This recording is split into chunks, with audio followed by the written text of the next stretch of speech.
আজ খুব ক্ষুধা লেগেছে, কিছু খাবার পেলেই বাঁচি। ওইটা কি? মৌচাক নাকি?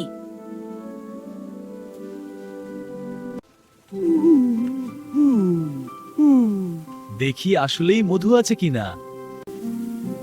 এই দূরে যাও।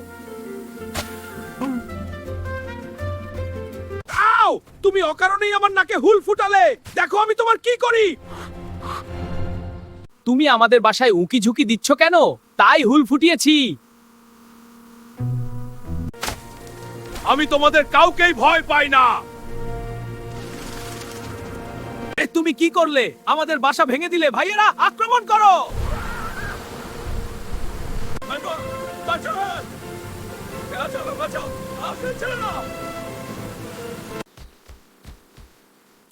রাগের ফল যে এত খারাপ হবে বুঝতেই পারিনি।